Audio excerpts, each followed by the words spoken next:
नमस्कार साथियों, मैं अनीता श्रीवास्तव आपका हार्दिक अभिनंदन करती हूँ।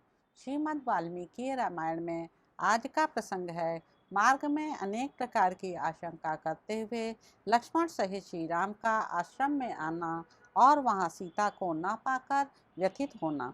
लक्ष्मण को दीन संतोष शून्य तथा सीता को साथ लिए बिना आया देख धर्मात्मा दशरथ नंदन श्री राम ने पूछा, लक्ष्मण, जो दंडकारण्य की ओर प्रस्थित होने पर अयोध्या से मेरे पीछे पीछे चली आई और जिसे तुम अकेली छोड़कर यहाँ आ गए, वह विदेह राजकुमारी सीता इस समय कहाँ है? मैं राज्य से भ्रष्ट और दीन होकर दंडकारण्य में चक्कर लगा रहा हूँ। इस दुख में मेरी जो सहायिका हुई, वह तनु मध्यमा विदेह राजकुमारी कहाँ है? वीर, जिसके बिना मैं 2 घड़ी भी जीवित नहीं रह सकता तथा जो मेरे प्राणों की सहचरी है, वह देवकन्या के समान सुंदरी सीता इस समय कहाँ है? लक्ष्मण, तपाए हुए सोने के समान कांति वाली जनक नंदनी सीता के बिना मैं पृथ्वी का राज्य और देवताओं का आधिपत्य भी नहीं चाहता। वीर, जो मुझे प्राणों से भी बढ़कर प्रिय है, वह विदेह राजकुमारी सीता क्या अब जीवित होगी? मेरा वन में आना सीता को खो देने के कारण व्यर्थ तो नहीं हो जाएगा? सुमित्रा नंदन, सीता के नष्ट हो जाने के कारण जब मैं मर जाऊंगा और तुम अकेले ही अयोध्या को लौटोगे, उस समय क्या माता कैकेयी सफल मनोरथ एवं सुखी होगी?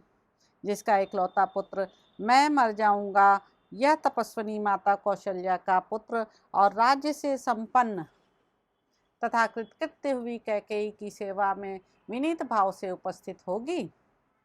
लक्ष्मण, यदि विदेह नंदनी सीता जीवित होगी, तभी मैं फिर आश्रम में पैर रखूंगा। यदि सदाचार परायणा मैथिली मर गई होगी, तो मैं भी प्राणों का परित्याग कर दूंगा। लक्ष्मण, यदि आश्रम में जाने पर विदेह राजकुमारी सीता हंसते हुए मुख से सामने आकर मुझसे बात नहीं करेगी, तो मैं जीवित नहीं रहूंगा। लक्ष्मण, बोलो तो सही, वैदेही जीवित है या नहीं?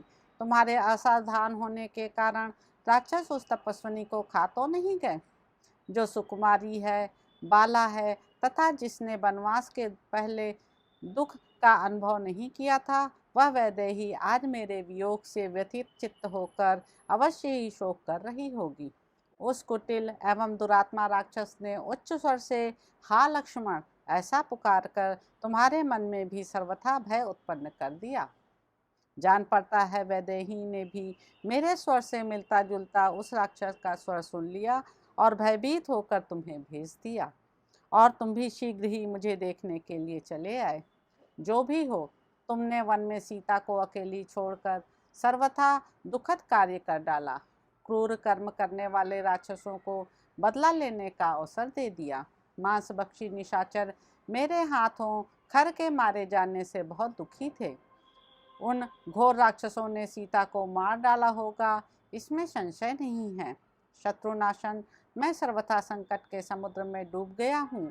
ऐसे दुख का अवश्य अनुभव करना पड़ेगा, ऐसी शंका हो रही है।